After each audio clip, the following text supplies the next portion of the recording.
शिवाय ओम नमः शिवाय हर हर भोले नमः शिवाय नमः शिवाय ओम नमः शिवाय हर हर भोले नमः शिवाय ओम नमः शिवाय ओम नमः शिवाय हर हर भोले नमः शिवाय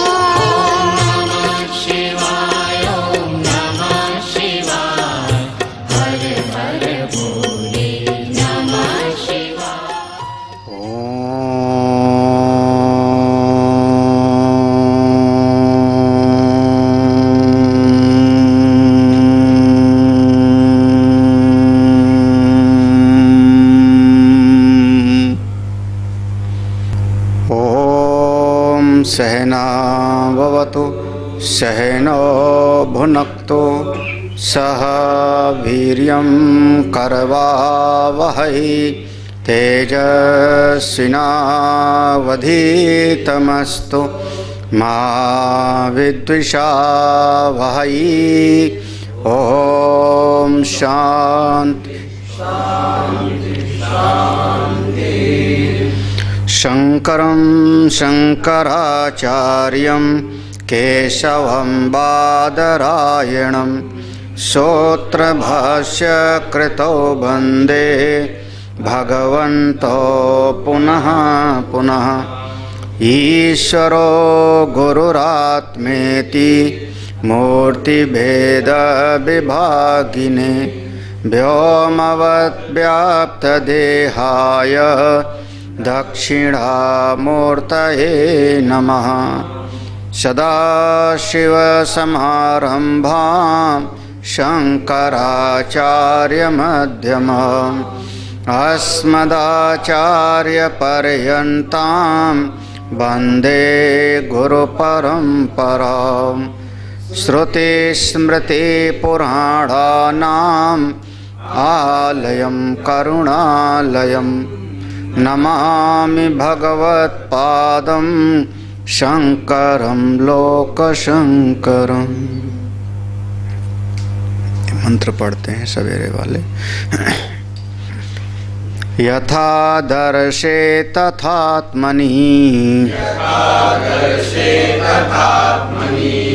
यथा स्वप्ने तथा पितृलोके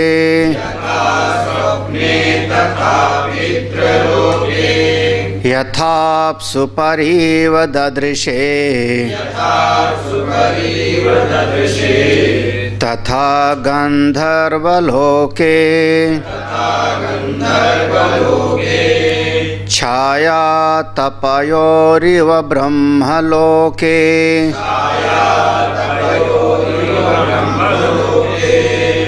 इंद्रियाणां पृथक् भाव मुदयास्तमयौ च यत् पृथगुत्पद्यमानानां मत्वा धीरो न शोचति इंद्रियेभ्यः परं मनो मनसा सत्त्वमुत्तमम् सत्त्वादधिमहानात्मा महतो व्यक्तमुत्तमम् अव्यक्तात्तु परपुरुषो व्यापको लिंग एव च यं ज्ञात्वा मुच्यते जन्तुर् अमृतत्वं च गच्छति।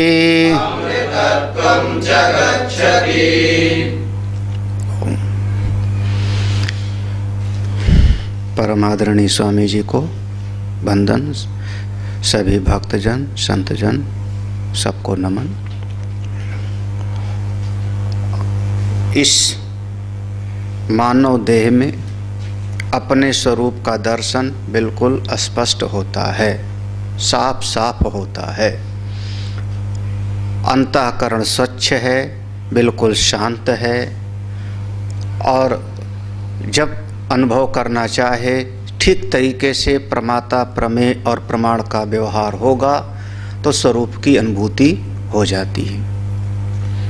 इस शरीर को छोड़ करके अन्यान लोकों में भी अनुभव होता है, लेकिन बहुत साफ साफ अनुभूति नहीं होती, वहाँ सब मिला जुला सा होता है।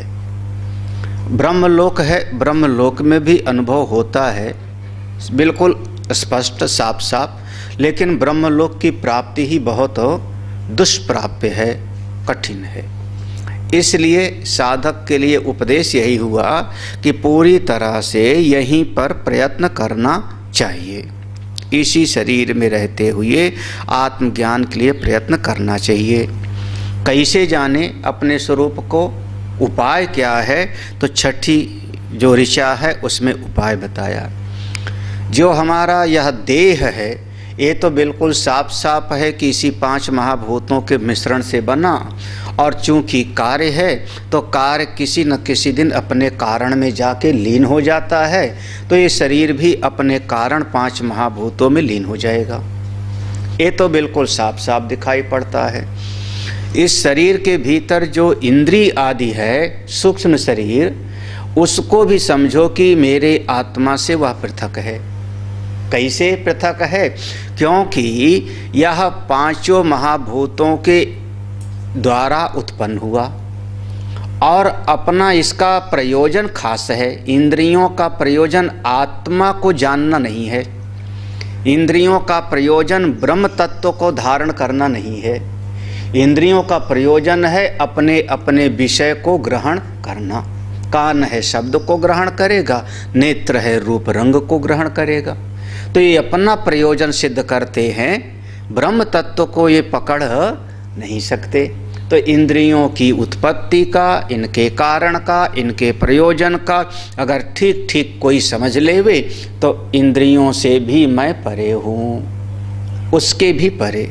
अब इंद्रियों के परे जो जान लेगा तो मुक्त हो जाएगा, शोक नहीं होगा। तो इंद्रियों के परे क्या है फिर? शरीर से हम पृथक हैं, इंद्रियों से पृथक हैं, छठा मंत्र। तो इंद्रियों के परे क्या है? 7वें मंत्र में आ जाओ, इंद्रियों से परे फिर मन है। वो क्रम वहाँ पर जो पूर्व में भी आया था। भाष्य देखते हैं, यस्मात् आत्मनः इंद्रियाणाम पृथक भाव उक्तो न असौ बहि अधिगंतव्यो यस्मात् प्रत्यक आत्मा सा सर्वस्य तत्कथम इति उच्यते। यस्मात् यानी क्योंकि आत्मना इंद्रियाणाम पृथक भाव उक्तः, आत्मा को इंद्रियों से बिल्कुल पृथक बताया। इंद्रियों से परे, इंद्रियों से सूक्ष्म, इंद्रियों से बिल्कुल विलक्षण स्वभाव वाला अपना आत्मा है, ये बता दिया उक्त। और चूंकि इंद्रियों के परे है, इंद्रियों से सूक्ष्म है, विलक्षण है, इसलिए ना असो बहि अधिगंतव्यो, इस आत्मा को अपने से बाहर देखने का प्रयास मत करना। हम बाहर किसी लोक में, परलोक में इसको जान लेंगे। बोले इंद्रियों के द्वारा विषय ग्रहण होता है, लेकिन आप इसको अपने से बाहर देखने का प्रयास मत करना। यस्मात् प्रत्यक आत्मा, क्योंकि यह अपना स्वरूप कैसा है? प्रत्यक आत्मा है, वही सबका स्वामी है, वही सर्वांतरी है, सब सर्वात्मा है। इसको समझो।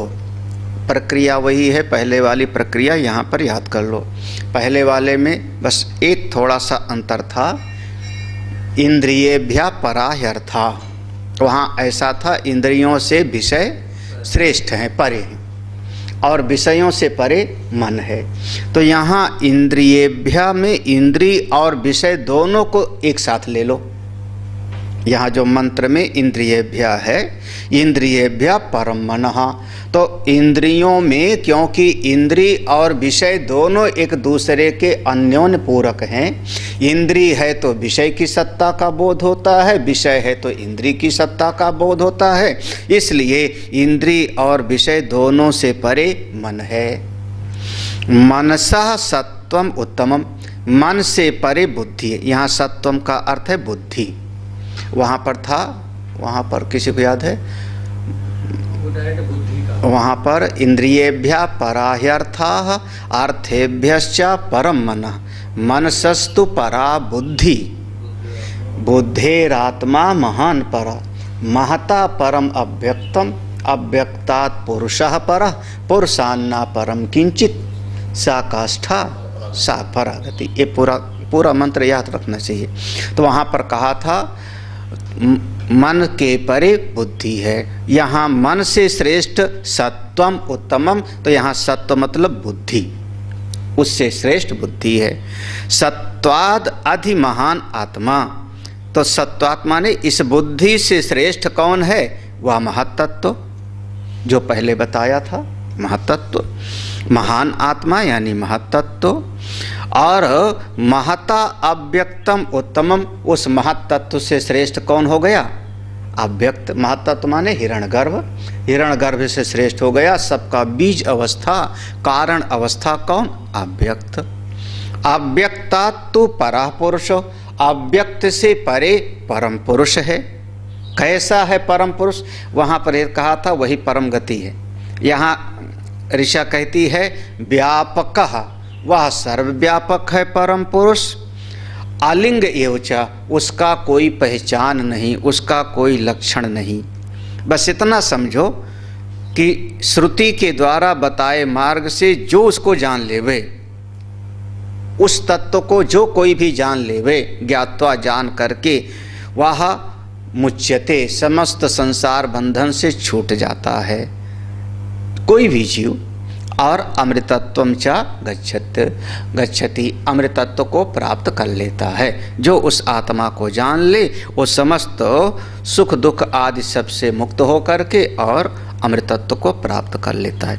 मंत्र का सीधा सीधा अर्थ ये हुआ, कोई कठिन नहीं है, सबको समझ में आ गया। भाष्य देख लेते हैं, भाष्य भी। इंद्रियेभ्यः परम मनः इत्यादि, वो जो है मंत्र में इंद्रियों से परे मन है। यहाँ पर समस्त इंद्रियों से परे मन, और क्यों परे का अर्थ 3 दिया था, वो बिल्कुल सिद्धांत को पकड़ के रखना है। सूक्ष्म होने के कारण, महान होने के कारण और प्रत्यक आत्मा होने के कारण। सूक्ष्मत्वात्, महत्तत्वात् और प्रत्यक आत्मतत्वात्। कैसे? जैसे हम कह सकते हैं पृथ्वी से परे जल है, ठीक है ना, जल से परे तेज है, तेज से परे वायु है, वायु से परे आकाश है। यही ना, क्यों? क्योंकि पृथ्वी पैदा हुई जल से, तो जल से पैदा हुई, जल में एक दिन जाके लीन हो जाएगी। तो जल, पृथ्वी से जल थोड़ा सूक्ष्म हो गया, व्यापक हो गया, महान हो गया, और साथ ही साथ पृथ्वी के एक एक कण में वह जल व्याप्त है। ऐसे पूरा का पूरा सिद्धांत वही, सूक्ष्म, महान और प्रत्यक आत्मा। तो इंद्रियेभ्यः परम मनः इत्यादि। हाँ, यहाँ पर एक भाष्य में वही कह देते हैं, अर्थानाम इह इंद्रिय समान जातित्वादि इंद्रिय ग्रहणेन एव ग्रहणम। अर्थानाम, अब ये अर्थानाम उस मंत्र को ले आओ, इंद्रियेभ्यः परा ह्यर्थः। यहाँ पर कहते हैं अर्थानाम माने 5 विषय, शब्द, स्पर्श, रूप, रस और घन, ये 5 विषय। तो 5 विषय यह इस प्रसंग में इंद्रिय समान जातित्वम, इंद्रियों के समान ही उसकी सत्ता है, समान जाति वाले हैं। इसलिए मंत्र में इंद्रिय शब्द के ग्रहण से ही पूरा विषय भी उसी में समा लो। क्योंकि विषय है तो इंद्रिय की सत्ता का बोध होता है, इंद्रिय है तो विषय का ज्ञान होता है, एक दूसरे के अन्योन्य पूरक हैं तो समान जातीयत्व हो गए। समान जाति होती, इसलिए इंद्रिय का शब्द कह दिया तो उसमें विषय भी समा गया। तो इंद्रिय और विषय दोनों से परे मन। पूर्ववत अन्यत, देखो पूर्ववत अन्यत यानी उस मंत्र में जैसा कहा गया है वो सब का सब यहाँ पर लाके समझ लो। यहाँ हाँ सत, हाँ एक शब्द अलग है वहाँ बुद्धि है, तो भाष्यकार ने कहा सत्व शब्दात बुद्धि यह उच्यते। यहाँ पर जो सत्व है उसका अर्थ हुआ बुद्धि, मन से परे बुद्धि है, मन से श्रेष्ठ बुद्धि है। तो अर्थ क्या हुआ कि इंद्रियों और विषयों से श्रेष्ठ मन, मन से श्रेष्ठ बुद्धि। ठीक है, फिर बुद्धि से कहते हैं हाँ बुद्धि माने यहाँ पर क्या होगा, बुद्धि माने समष्टि बुद्धि। तो फिर हो जाएगा कौन, बोले वहाँ पर है सत्वादधि महात्मा, बुद्धि से श्रेष्ठ कौन हो गया, महातत्व। और महता अव्यक्तम, महान तत्व से श्रेष्ठ कौन सा हो गया, अव्यक्त। ये मंत्र में है, इसलिए भाष्यकार ने उतना कह दिया था पूर्ववत अन्यत। अब उसको फिर ले आओ, अव्यक्तात् तो परः पुरुषः, अव्यक्त से श्रेष्ठ परम पुरुष है। कहे क्यों है, व्यापकः व्यापकस्य अपि आकाशादेह सर्वस्य कारणत्वात्, क्योंकि सर्वव्यापक है पुरुष। क्यों व्यापक कह रहे हो कि ये पांचों महाभूतों का वो कारण है। आकाशादेह सर्वस्य कारणत्व, सब का कारण, जो कारण होता है वो कार्य से सूक्ष्म होगा, व्यापक होगा। अभी अभी हम लोगों ने वही विषय लिया ना, पृथ्वी कार्य है और पृथ्वी का कारण जल है। तो हम लोग वैसे भी कहते हैं कि 2/3 हिस्से में यहाँ पर जल है, पृथ्वी में भी 2/3 हिस्से में जल है। 2/3 हिस्से में समुद्र ज़्यादा है और पृथ्वी ही जमीन बहुत कम है। तो पृथ्वी से जल व्यापक हो गया।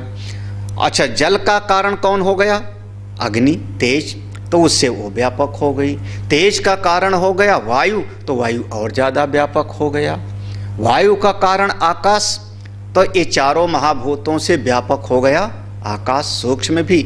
और आकाशादेह, हाँ आकाश आदि भी कहाँ से पैदा हुआ, ए तस्माद आत्मनः, हाँ ए तस्माद आत्मनः आकाश, इसी से वह आकाश आदि की उत्पत्ति हुई। तो आकाश आदि पांचों महाभूतों का जो कारण है वह सबसे कौन, अव्यक्त, सबसे व्यापक हो गया।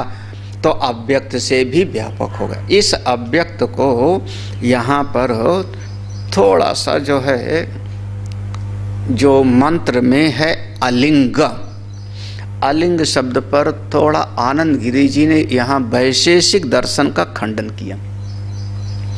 वैशेषिक दर्शन का खंडन किया, वो दर्शन आ जाता है। उन्होंने कहा बुद्धि सुख दुखादि साश्रयो गुणत्वाद रूपवद इति वैशेषिका अनुमिमते तद असत।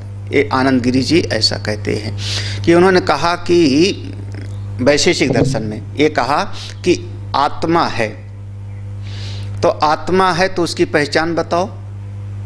आत्मा को कैसे पहचानेंगे, उसका लक्षण बताओ, क्योंकि लक्षण के द्वारा ही किसी वस्तु का हमको बोध होता है।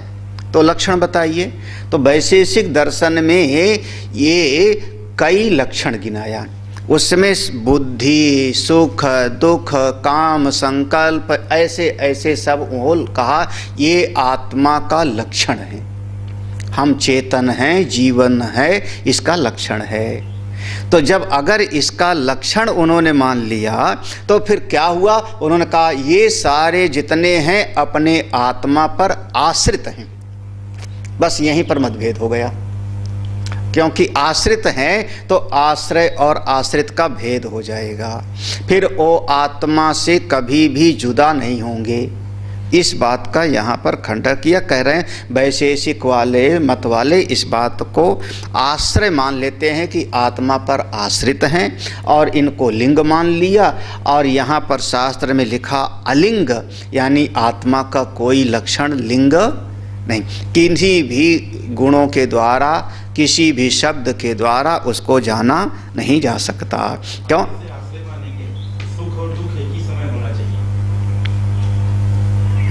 जैसा अभी वैशेषिक दर्शन ने कहा, ये आत्मा के लक्षण सुख और दुख, तो सुख और दुख एक साथ होने चाहिए। कई दोष आएंगे उसमें, कई दोष आएंगे।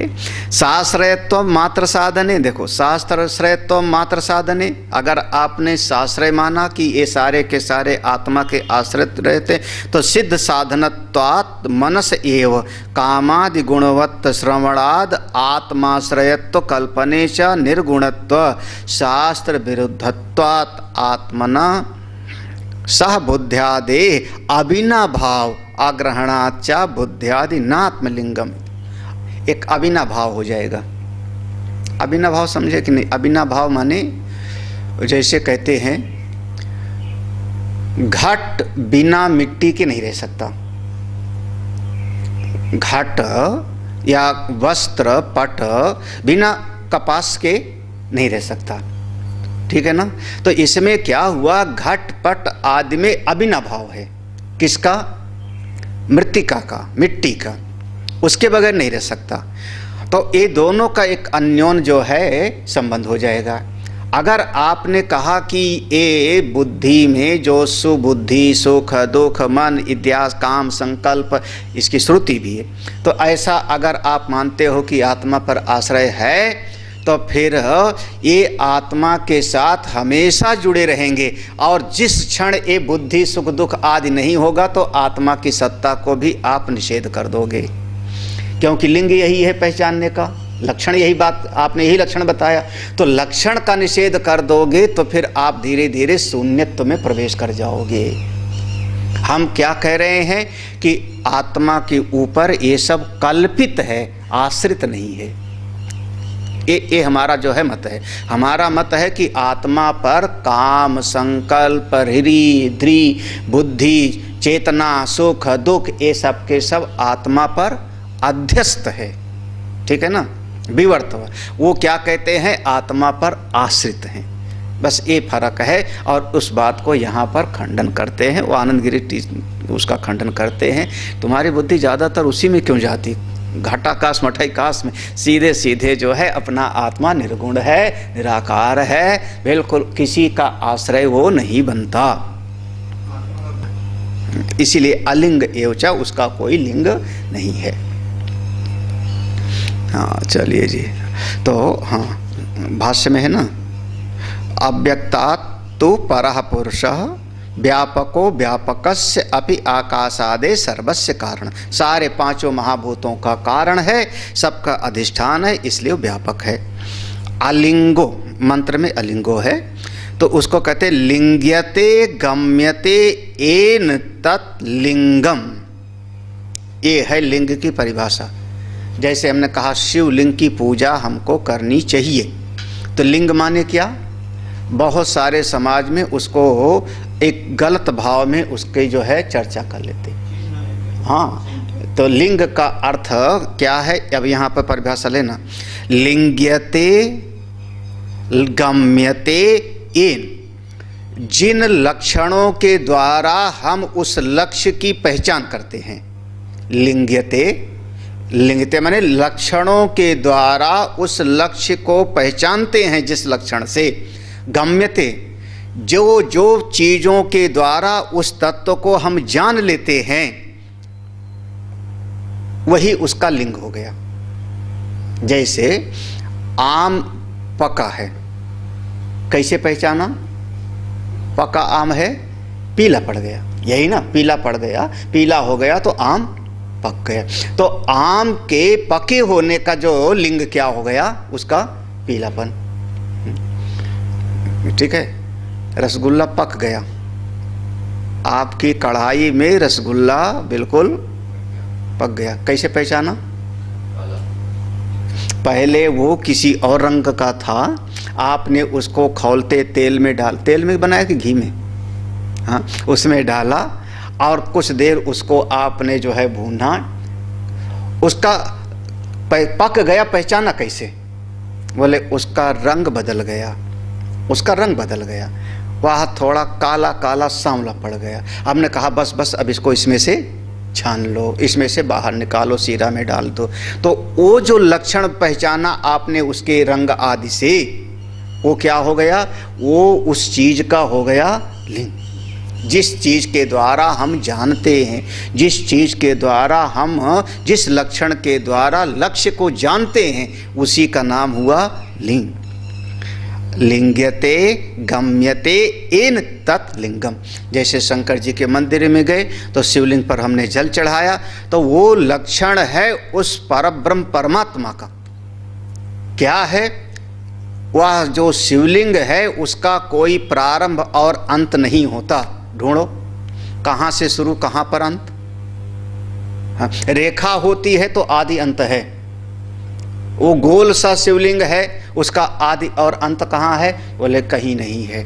तो वह उस अनादि और अनंत परब्रह्म परमात्मा का हो गया लक्षण। वो बता रहा है शिवलिंग पर जल चढ़ाते समय कि जो परब्रह्म परमात्मा है वो कैसा? अनादि और अनंत है। वो सर्वव्यापक है। तो ऐसे जिस लक्षण के द्वारा हम पहचानते हैं, यहाँ क्या लक्षण है? करें बुद्ध्यादि तत् अविद्यमानम अस्य इति सो अयम अलिंगा। ये अभी तक क्या, अब यहाँ वैशेषिक दर्शन वाले ने क्या था? ये बुद्धि आदि उसका लिंग है, लक्षण है। सुख दुख आदि, जैसे कि अभी स्वामी जी ने शब्द प्रयोग किया, समवायी संबंध है वहाँ पे। हाँ, तो वहाँ पर जो है जैसे हमारा ये हाथ और मैं, ये क्या, कौन सा संबंध हो गया? हाथ और मैं। तो मैं हूँ, मेरा अवयव हो गया हाथ, यही ना। पाँव, मैं हूँ, मेरा पाँव है। मेरे सारे अवयव को आप काट दो तो मैं खत्म। तो अवयव और अवयवी ये दोनों एक साथ रहते हैं। सारे अवयव को अगर एक एक करके निकाल दो तो अवयवी नाम की कोई चीज नहीं बचती। पुष्प है, पुष्प में उसकी पंखुड़ी है, उसका रंग है, उसकी सुगंध है, वो पुष्प के भीतर समवाय संबंध है। एक एक चीज सब निकाल दो, फिर पुष्प कहाँ रहा? पंखुड़ी निकाल के अलग रख दिया, पीस करके गंध अलग कर दिया। हाँ, वो फिर बाद में हम पूछे पुष्प कहाँ है, तो आप कहोगे पुष्प नाम की कोई चीज नहीं हो गई, खत्म हो गई। तो उसी प्रकार से जिन्होंने कहा कि बुद्धि आदि उस आत्मा का लिंग है, मन, बुद्धि, इंद्रियां, सुख दुख उसका लिंग है, तो एक एक चीज को अगर हम उसको हटा दें, सबको हटा दें, हाँ, तो आप कहोगे फिर आत्मा तो बचे नहीं कुछ। जैसे पुष्प, जैसे मनुष्य। मनुष्य माने क्या? हम मनुष्य कह रहे हैं ना, आदमी। आदमी इन सारे अवयवों के जोड़ का नाम है ना। कार, कार क्या चीज है? कार में सैकड़ों उसके पार्ट्स हैं। पार्ट्स माने अवयव, यही ना। अंग्रेजी में उसको आपने क्या कह दिया? पार्ट्स। वो अवयव है। आपने पहिया अलग कर दिया, आपने उसका छत अलग कर दिया, आपने इंजन अलग कर दिया, सब अलग कर दिया, तो कार कहाँ है? कार कहाँ रहा? तो आपने जैसे वहाँ पर है कि अवयव को मिटा दोगे तो कार नाम की कोई चीज नहीं। अगर ये आपने ये कहा कि ये मन, बुद्धि, इंद्री, सुख दुख आदि आत्मा का अवयव है, उसका लिंग है, अगर ये आप कह दोगे तो आप इन सब को अलग अलग कर दो तो फिर आत्मा नाम की कोई चीज नहीं, आप शून्यवाद में चले जाओगे। भाष्यकार बहुत सटीक शब्द, बुद्ध्यादि तद अविद्यमानम। तो ये जितना आपने लक्षण बताया था ये सब का सब उसमें नहीं है।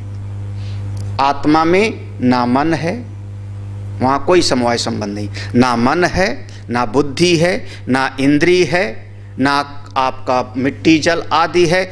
आत्मा में ना सुख है, आत्मा में ना दुख है, आत्मा में ना हानि है, आत्मा में ना बढ़ना है, आत्मा में ना घटना है। वो कैसा है? ना कर्मणा वर्धते नो कनीयान। आत्मा में कोई लिंग नहीं है, इसलिए उसको कहते हैं अलिंग। सो अयम अलिंगा। ये पंक्ति का अर्थ बिल्कुल समझना। अगर आपने वो अवयव संबंध से, आपने अवयव समवाय संबंध से आपने मान लिया कि आत्मा का लिंग है, इसीलिए जो है वो न्याय और वैशेषिक वालों ने ईश्वर को अलग मान लिया। स्वामी आत्मा में रहता है, वहाँ इसीलिए वो आत्मा को ईश्वर नहीं मानते। आत्मा माने जीव। जो न्याय और वैशेषिक दोनों जब आएंगे, जब वो वहाँ पर उसको गुण से संबंध मानेंगे, समवाय संबंध, तो वहाँ उनकी समझ में आत्मा माने जीवात्मा। वहाँ आत्मा, लेकिन वहाँ पर आत्मा नहीं, शुद्ध आत्मा नहीं, वो जीवात्मा का, हाँ जीवात्मा, जिसको हम जीवात्मा कह रहे हैं वही उनके लिए, क्योंकि फिर उनकी आत्मा, जो उनकी आत्मा है वो ईश्वर से अलग है ना।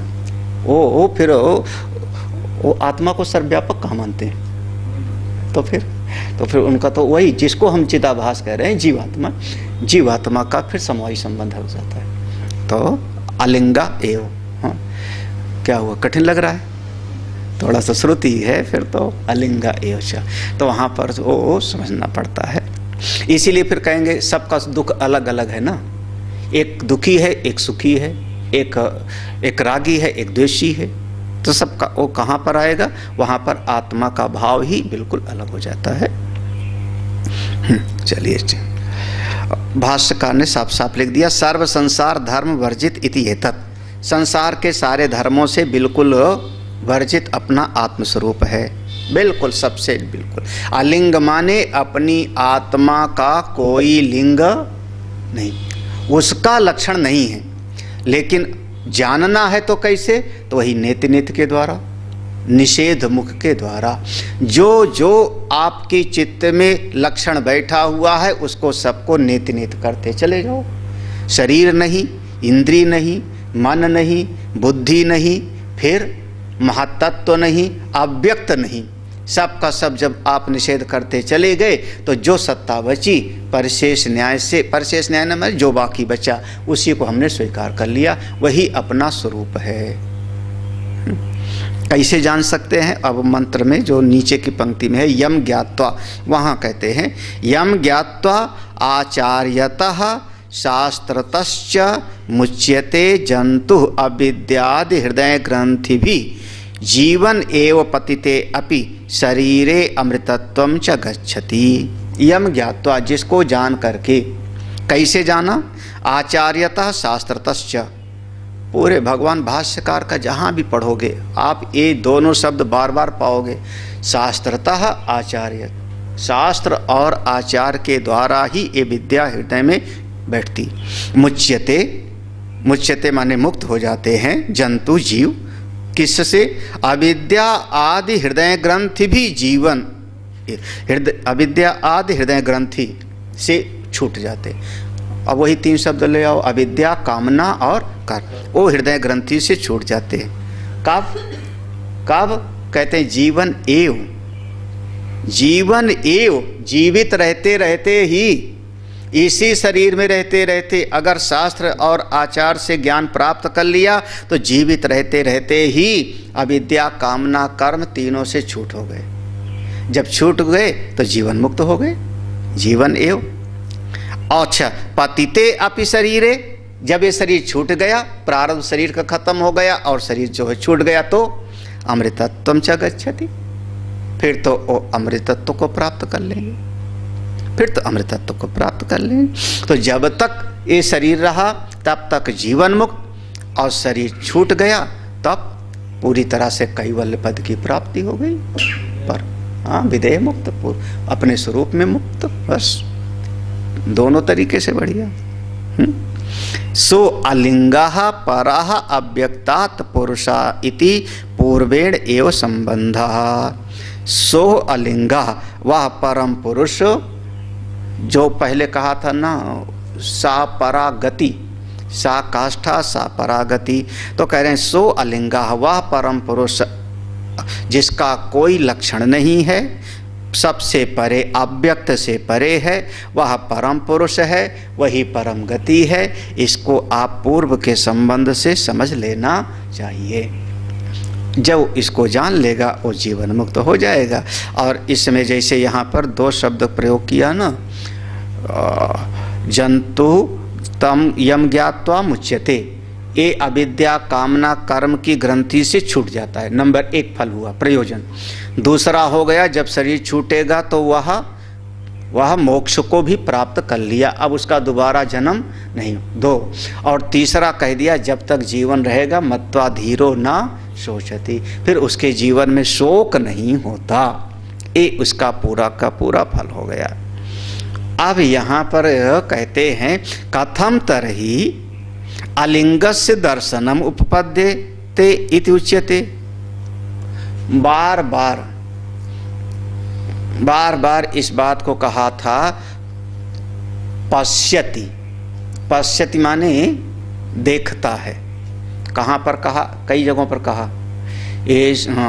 एषो गूढ़ो एष सर्वेषु भूतेषु गूढ़ो आत्मा न प्रकाशते दृश्यते दृश्यते त्वग्रया बुद्ध्या, ऐसा कहा था ना। फिर एक जगह पर कहा था तमः क्रतुः पश्यति बीत शोको धातु प्रसादान महिमान महात्मना। तमः क्रतुः पश्यति बीत शोकः, तो कहीं कहीं पर कहा उसको देखते हैं, वहां पर कहा दृश्यते त्वग्रया बुद्ध्या, यही ना। तो एक जगह पर तो श्रुति कहती है उस परम पुरुष को देखते हैं दृश्यते पश्यति, और यहाँ पे कह रहे हैं उसको देखा नहीं जा सकता क्योंकि उसका कोई लिंग नहीं, उसका कोई लक्षण नहीं, तो कैसे देखते हैं? कथम तरही अलिंगस्य, जिसका कोई लक्षण ही नहीं है, जिसका कोई लिंग ही नहीं है, उसको दर्शनम उपपद्यते कथम, उसको कैसे देखो? हाँ अच्छा, आज सवेरे से तुमको जो है याद आ रहा है, आत्मा वारे द्रष्टव्यो श्रोतव्यो मंतव्यो निधिध्यासित, आत्मा को देखना चाहिए बिल्कुल। हाँ यह पश्यति सा पश्यत बार बार आएगा, बहुत जगह पर है पश्यति आएगा, दृश्यते शब्द भी बहुत जगह। इसी श्रुति में तो चूंकि ये है तो यही का उदाहरण ले रहे हैं, तो कई बार आया, तो भाष्यकार ने ये संगति यही लगाई कि फिर कैसे कहा कि जब लक्षण ही नहीं तो कैसे देखता है, कैसे जानता है। तो मंत्र पढ़ते हैं। न संदृशे तिष्ठति रूपमस्य न चक्षुषा पश्यति कश्चनैनं हृदय मनीषा मनसा विक्लिप्तो या ये तद्विदुरमृतास्ते भवन्ति न संदृशे तिष्ठति रूपमस्य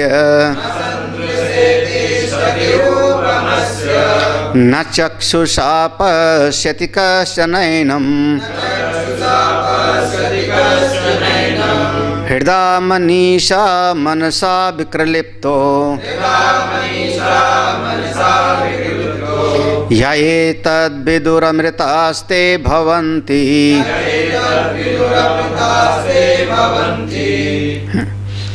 ना संदृशे, ना माने नहीं, संदृशे कोई दृष्टि में, हमारे दृष्टि में देखने में, तिष्ठति रूपम, इसका रूप देखने में नहीं आता। अस्य, अस्य माने परमेश्वरस्य, अस्य परमेश्वरस्य रूपम, इस परमेश्वर का परम रूप दृष्टि में ठहरता नहीं।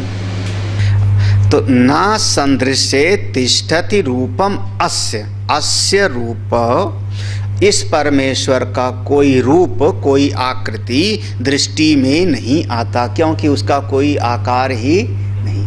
इसका मतलब वो इंद्रिय ग्राह्य नहीं है, इंद्रियों की पकड़ में नहीं आता। अच्छा, फिर न चक्षुषा पश्यति कश्चन एनम, एनम, एनम माने इस आत्मा को, कश्चन कोई भी, किसी का भी नेत्र देख नहीं सकता। अब किसी के नेत्र की देखने की शक्ति कम है, किसी की नेत्र की देखने की शक्ति थोड़ी ही ज़्यादा होती है, किसी का भी नेत्र नहीं देख सकता, कोई नेत्र की पकड़ में नहीं आता। क्यों? क्योंकि ये अपना आत्मस्वरूप वह अरूप है, उसका कोई रूप नहीं। अगर उसका कोई रूप होवे तब वह दृष्टि में आवे। उसका कोई रूप नहीं, इसलिए वह हमारी दृष्टि में नहीं आता और उसको नेत्र कभी देख नहीं सकते, इंद्रियों से अग्राही है। यहाँ पर अगर इसको समझो तो ना संदृशे तिष्ठति रूपम अस्य, इसका कोई रूप दृष्टि में नहीं ठहरता, अंतःकरण से वह पकड़ में नहीं आएगा। और न चक्षुषा पश्यति, या इंद्रियों से अग्राही है, इंद्रियातीत है, इंद्रियातीत है, अंतःकरण से भी वह पकड़ में नहीं आता। तो कैसे पकड़ें, कैसे अनुभव करें? अब देखो उसका उपाय बताए। हृदय मनीषा मनसा अभिक्रलिप्ता, ये तीनों जब एक हो जाते हैं, तीनों एक हो जावे, इसको हम लोग कहते हैं समन्वित अंतःकरण। हृदय मनीषा, मनीषा माने आपका मन, मनीषा माने बुद्धि होता है, मनस ईश, मनों का ईशन करने वाला, मन का स्वामी। मन का स्वामी कौन हुआ? बुद्धि।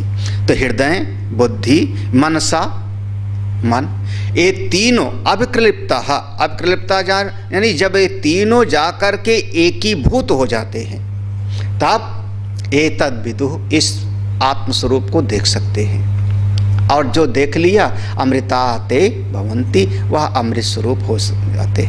यहाँ पर ध्यान से समझना, तो मनसा और मनीषा, मन और बुद्धि को यहाँ पर साफ साफ लिया। मनीषा बुद्धि, मनसा मन, ये दोनों कहाँ स्थित हो जाएं? हृदय में। हृदय ये तीनों एकीभूत हो जाए। एकीभूत माने सम, बिल्कुल सधा हुआ अंतःकरण। अब ऐसे समझो थोड़ा सा, जब तक सरल भाषा में नहीं समझेंगे ग्राह्य नहीं होगा। अभी क्या है, हमारी बुद्धि में निर्णय कुछ और होता है, निश्चय कोई और है, और मन संकल्प विकल्प किसी और चीज का करता है। तो बुद्धि में निश्चय किसी और चीज का है, मन संकल्प विकल्प किसी और का करता है, और हृदय का चिपकाव कहीं और है। लगता है कि नहीं ऐसा? हाँ, एक बालक है, बुद्धि में क्या निश्चय है कि हमको परीक्षा पास करना है, ठीक है, बुद्धि में निश्चय है कि मुझको परीक्षा पास करना है, मुझको डॉक्टर बनना है, पहले से तय कर लिए। तो बुद्धि में निर्णय ये है, ये मनीषा है कि हमको डॉक्टर बनना है, हमको इंजीनियर बनना है, वकील बनना है, उसका निश्चय है। मन से संकल्प विकल्प करता है खेलने का, घूमने का, चलो घूम आए, चलो खेल आए, इधर जाएं उधर जाएं, और उसका हृदय जो है वो लगा रहता है कहाँ? पिज्जा में। घूमने भी गया तो कहाँ? हाँ, हृदय कहीं और लगा हुआ है, खाने पीने में, या कोई जो है और पुरुष या स्त्री में, लड़की लड़का में लगा हुआ है, किसी वस्तु में उसका हृदय आसक्त है। अब देखो तीनों का जो है क्या हो, विखंडित अंतःकरण हो गया कि नहीं? हृदय कुछ और चाह रहा है, बुद्धि कुछ और निश्चय करती है, मन कहीं और जाता है, तो वो सब का सब वो वही वाला रथ हो गया जो रथ सधा हुआ नहीं।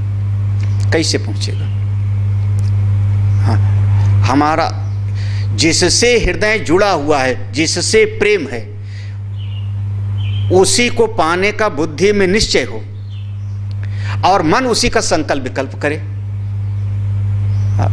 अभी भी बहुत सारे जो बच्चे आईएएस बनना चाहते हैं वो कमरे में घुस जाते हैं, इधर उधर का। अभी जैसे कल ही परसों कोई बता रहे थे, वरुण बता रहे थे कि फेसबुक और व्हाट्सएप को चलाते नहीं, ऐसे इंजीनियरिंग के बच्चे हैं। क्यों? क्योंकि उनके चित्त में है कि हमको अफसर बनना है, आईएएस बनना है, तो बुद्धि में दृढ़ निश्चय है, अपने उस लक्ष्य से प्रेम है, और मन का संकल्प विकल्प क्या? वही पुस्तक चाहिए, वही कोचिंग में जाना है। पूरा डूब गए तो कहीं न कभी निकाल लेते हैं, पहुंच जाते हैं। सही है कि नहीं? ज़्यादातर ऐसा देखा गया कि कभी कभी कई बच्चे होते हैं वो अब सोचते हैं मैं आईएएस बन जाऊं, पीसीएस बन जाऊं, तो देखो बुद्धि में निश्चय हो गया, और माँ बाप ने पकड़ के कर दिया शादी कर दिए, तो हो गया जो है उनका, अब हृदय थोड़ा सा बट गया, है ना। भगवान की कृपा से बच्चे भी हो गए, तो हृदय और बट गया। अब बुद्धि में निश्चय है अब वो बन जाऊं, हृदय कहीं और बट गया, और मन जो है संकल्प विकल्प तमाम तरह के दुनियादारी का भी करने लगता है। वो आया था कि नहीं आया था, वो गया कि नहीं गया, उसने ये बोला उसने वो बोला, तो ये हो गया खंड खंड आपका अंतःकरण हो गया। इस अंतःकरण से भगवत प्राप्ति नहीं होती। अब इस सबको भक्तमाल आदि में अगर समझना चाहें, भक्ति के सिद्धांत में, तो भगवान से प्रेम है, भगवान को पाने का ही निश्चय है, और संकल्प विकल्प भी किसका है? भगवान का। तो हृदय मनीषा मनसा अभिकृलिप्ता, यह तीनों हृदय बुद्धि और मन तीनों एक की भूत हो जाए, एक दृष्टि में सधा हुआ हो जाए, एक तरफ चलें, वही एतद् विदु, वो इस तत्व को जान पाएगा। अमृता, और जो जान लेगा ते अमृता भवन्ति, वो अमृतत्व को प्राप्त कर लेंगे। कथम दर्शन उपपद्ये इति प्रष्टु को अभिप्राय किम विषयतया दर्शनम वक्तव्यम उत अविषया येव दर्शन उपाय वाच्यम।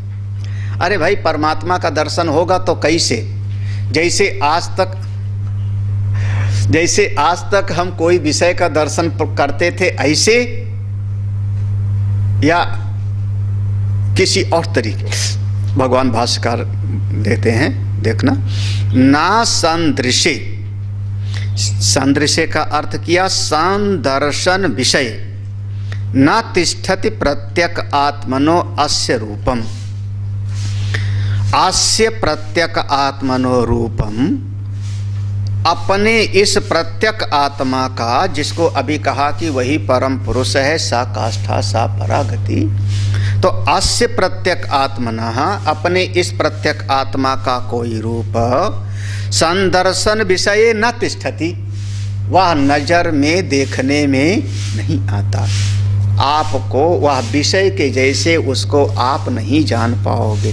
जैसे हमने कोई घर को देखा, वृक्ष को देखा, कोई वस्तु को देखा, ऐसे विषय के जैसे उसको आप नहीं जान। अतो न चक्षुषा सर्व इंद्रियाणि इंद्रियेण, इसलिए नेत्र के द्वारा भी उस आत्मा को नहीं जाना। ये नेत्र माने क्या? सर्व इंद्रिय, समस्त इंद्रियों के द्वारा, कोई भी इंद्रिय। चक्षु ग्रहणस्य उपलक्षणार्थत्वात्, यहाँ पर चक्षु शब्द जो कह दिया वो चक्षु उपलक्षण है। इसको हम छत्री न्याय से मान लेते हैं कि एक का नाम ले लिया तो सब का उसमें समावेश हो जाता है। कौन बताएगा? हाँ, 10 आदमी जा रहे हैं, 10 आदमी से एक ने छाता लगा रखा है, तो हमने उसको बुला दिया, ये छाता वालों सुनो। हाँ, उस प्रसंग में, हाँ, ऋतम पिबंतो सुकृतस्य लोके, उस मंत्र में आया था। तो जैसे कि कहा दोनों हैं तो दोनों भोक्ता हैं, तो कहा नहीं, जीव भोक्ता है, ईश्वर भोक्ता नहीं। छत्री न्याय से ईश्वर को भी वहाँ पर द्विवचन का प्रयोग कर दिया गया। तो ऐसे वहाँ पर, यहाँ पर बात है कि एक शब्द प्रयोग कर दिया, चक्षु नेत्र, इसका मतलब सारी इंद्रियां इसमें समा गई। चक्षु ग्रहणस्य उपलक्षणार्थत्वात्, चक्षु का शब्द जो प्रयोग किया वो समस्त इंद्रियों का उपलक्षण हो गया। तो यह परमात्मा का, अपनी आत्मा का जो कोई रूप नहीं, इसलिए उसको किसी भी प्रकार से जानने का, इंद्रिय के अंदर लाने का कोई भाव नहीं। अब यहाँ पर अब आप लोगों के लिए एक विचार का विषय हो जाएगा। विचार का विषय ये हो जाएगा कि वृत्ति व्याप्ति कैसे होगी। हाँ, ये याद आया, वृत्ति व्याप्ति और फल व्याप्ति, है ना। संसार में वृत्ति व्याप्ति भी होती है और फल व्याप्ति भी होती है, ये सुना है। हमारे भीतर से वृत्ति इंद्रियों के द्वारा निकल के गई और उस रूप को व्याप्त किया, इसका नाम हो गया वृत्ति व्याप्ति। हमारा मन आँख के माध्यम से निकल के गया और घट को चारों तरफ से व्याप्त किया, तो वृत्ति व्याप्ति हो गई, यही ना। फिर वो घटाकार भाव को ये ला करके हमारे भीतर इंद्रिय ने परावर्तित किया, अंदर आया, और इंद्रिय ने उसको मन को जा करके समर्पित कर दिया, यही ना। मन ने विश्लेषण करके समझ लिया, अयम घटः, हमने पहचान लिया ये क्या है, घट। इसका नाम हो गया फल व्याप्ति, यही ना। तो संसार में वृत्ति व्याप्ति भी होती है, फल व्याप्ति भी होती है, ये सब सुना है। आत्मज्ञान में वृत्ति व्याप्ति होती है और फल व्याप्ति ही नहीं, ऐसा हम लोग कहते हैं। आत्मज्ञान के मार्ग पर जब चलते हैं तो वृत्ति व्याप्ति होती है, लेकिन फल व्याप्ति नहीं होती। वृत्ति वहां जाकर के शांत हो जाती है। अब बात जो विचार का विषय ये आएगा कि जब उसका कोई ऐसा ग्रहण करने का रूप ही नहीं है, जैसे घटाकार वृत्ति बन गई, मठाकार वृत्ति बन गई, हाथी के आकार की वृत्ति बन गई, उसका रूप है तो जब वहां पर अरूप है, उसका कोई विषय ही नहीं है, तो वृत्ति व्याप्ति भी कैसे होगी? वृत्ति कैसे व्याप्त करेगी उसको? क्योंकि न संदृशे तिष्ठति रूपम अस्य न चक्षुषा पश्यति कश्चन ऐनम। ये आप लोगों के बिल्ली विचार का है, आप लोग थोड़ा बहुत चिंता, तो वृत्ति व्याप्ति कैसे होगी? लेकिन सिद्धांत हमारा यही है कि आत्मज्ञान के मार्ग में जब शास्त्र और आचार से हम श्रवण करते हैं तो वृत्ति व्याप्ति होती है और फल व्याप्ति नहीं होती, क्योंकि वहाँ तो अपना आत्मा ही है, बाहर से कोई वस्तु को प्राप्त नहीं करना, ये तो प्रत्यक्ष आत्मा है, तो वहाँ फल व्याप्ति नहीं होती। वृत्ति व्याप्ति होकर के स्वरूप में जाके शांत हो जाती। ब्रह्माकार वृत्ति कह लो, अखंडाकार वृत्ति कह लो, ये विचार का विषय है आप लोगों के चिंतन के लिए, हम इसका उत्तर नहीं दे रहे हैं। हाँ, पाश्यति पाश्यति ना उपलभते कश्चन कश्चिद अपि एनम प्रकृतम आत्मानम। पश्यति जो मंत्र में है ना, न चक्षुषा पश्यति, तो चक्षु के द्वारा देखा नहीं जाता, मान लें, ना उपलभते, किसी भी इंद्रियों के द्वारा ग्रहण नहीं होता। कश्चन कश्चिद अपि एनम, किसी भी इंद्रिय के द्वारा, किसका? प्रकृतम आत्मानम, इस आत्मा का, मन मर्जी वाला आत्मा नहीं, कौन? जिस आत्मा का निरूपण हो रहा है, जिस आत्मा का प्रकरण चल रहा है। इस प्रकरण में कौन सा आत्मा? वह सबसे सूक्ष्म, सबसे महान, सबकी प्रत्यक्ष आत्मा, परम पुरुष, जिसका प्रकरण चल रहा है, वो अपना प्रत्यक्ष आत्मा सूक्ष्मत्वात्, महत्त्वात्, प्रत्यक्ष आत्मत्वात्, वो जिसका प्रकरण चल रहा है, वो अपना आत्मस्वरूप, वो किसी भी तरीके से उसको देखा नहीं जा सकता। फिर देखो, फिर श्रुति भगवती ने खुद कहा, कथम तरहि तम पश्येद इति उच्यते, फिर उसको कैसे देखते हैं? तो उत्तर दिया, हृदय, पहला शब्द हृदय। हृदय माने हृतस्थया बुद्ध्या, मंत्र में हृदय शब्द है। हृदय माने हृत स्थया, हृदय में स्थित हो बुद्धि, हृदय में स्थित होनी चाहिए हमारी बुद्धि, यानी हृदय और बुद्धि हमारी दोनों एक हो जाए। हृदय कुछ और कहे, बुद्धि कुछ और कहे, ऐसे काम नहीं चलेगा। आओ थोड़ा सा एक पंक्ति हम टीकाकार की पढ़ देते हैं। टीकाकार की, यहाँ पर जो मनीषा शब्द है ना, आगे आ रहा, मनीषा मनसा संकल्पादि रूपस्य इष्टे नियंत्रित्वेन इति मनीट तया हृदय मनीषा अभिकल्पयित्र्या। करे मनीषा, मनीषा का मतलब हुआ मनसा, मनसा, मन के द्वारा जो संकल्प विकल्प आप करते हो, किसका? इष्ट विषयों का, उसका जो नियंत्रण करता है। मनीषा को देखना, मनीषा को अलग करो। मनसा संकल्पादि रूपस्य इष्टे, मन के द्वारा अपने इष्ट विषयों का जो संकल्प विकल्प आप करते हो, उसका कोई नियंत्रण करता है। नियंत्रित्वेन इति, कोई नियंत्रण करने वाला है, यानी मन का स्वामी, मन का नियंत्रण करने वाला, उसी को कहा गया मनीषा।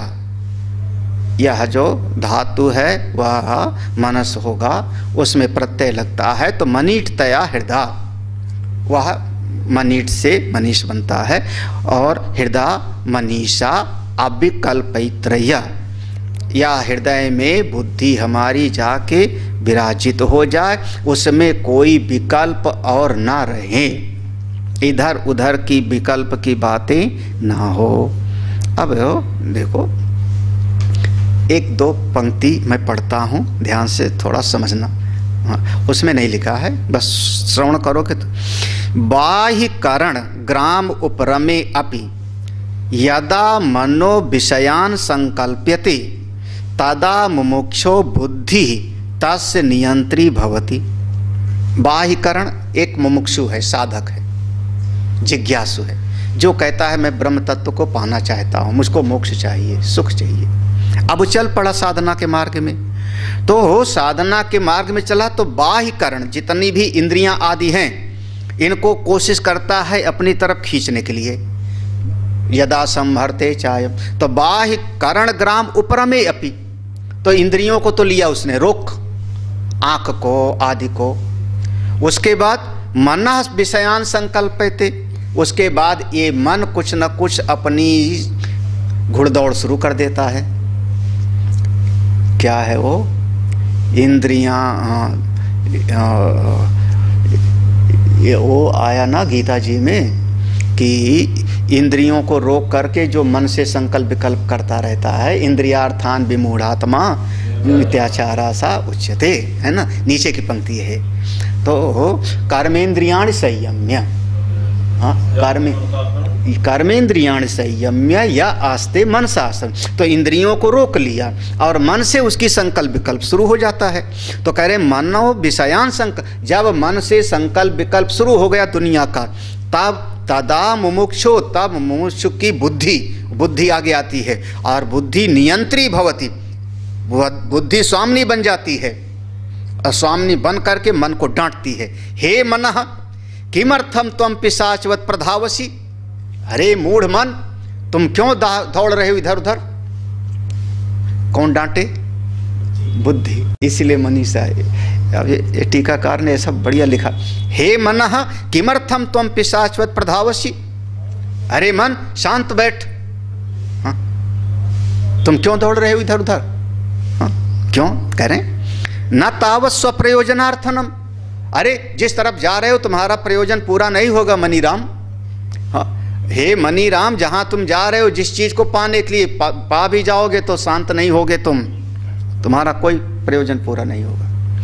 ताव जड़त्वात् प्रयोजन संबंध अनुपपत्ते विषयाणाम, हे मनीराम, बुद्धि डांट रही, हे मनीराम, हर चीज जड़ है, जड़ वस्तुओं की पाने की इच्छा क्यों करते हो? क्यों करते हो? और जड़ वस्तु मिल जाएगी तो तुमको जड़ ही मिलेगा, दुख है सुख मिलेगा। और जो वस्तु मिलेगी चाह सहिष्णुत्व आदि दोष दुष्टा नाम, वो धीरे धीरे क्षीण होती जाएगी, नष्ट होती जाएगी। तो हे मन, बाहर के विषयों का संकल्प विकल्प मत कर, शांत बैठ। कौन करता है ये? बुद्धि समझा रही। इसको बौद्ध दर्शन में बहुत इस पर जोर दिया, क्योंकि बौद्ध दर्शन जो है ध्यान प्रधान है ना, साधना प्रधान है। उनके यहाँ पर करुणा प्रधान है, ध्यान करो ज़्यादा से ज़्यादा, अष्टांग मार्ग है। उनके मठ में चले गए तो जब ध्यान करते हैं तो फिर मन में तमाम तरह के जो है विचार आते हैं। उन्हीं विचारों को उन्होंने ड्रैगन के जैसे बनाया।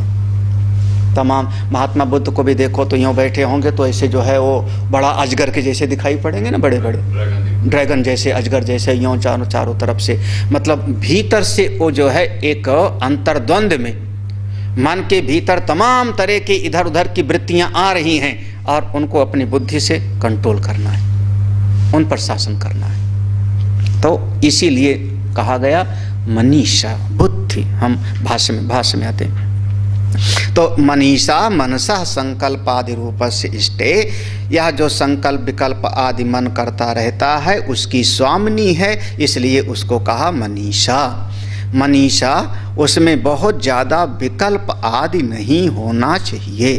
देखो, मनसा मनन रूपेण सम्यक दर्शनेन, मनसा, हाँ, अब इसको जो है यहाँ अविकल्पैत्रिया के बाद पूर्ण विराम है कि नहीं? नहीं है ना? हाँ, इसमें पूर्ण विराम दिया हुआ है। हाँ हाँ, अच्छा, यहाँ पर अविकल्प त्रिया के बाद पूर्ण विराम है, ये ठीक नहीं है। तो यहाँ पर तो ये हो गया मनीषा का अविकल्पैत्र्या मनसा मनन रूपेण सम्यक दर्शनेन। कैसे?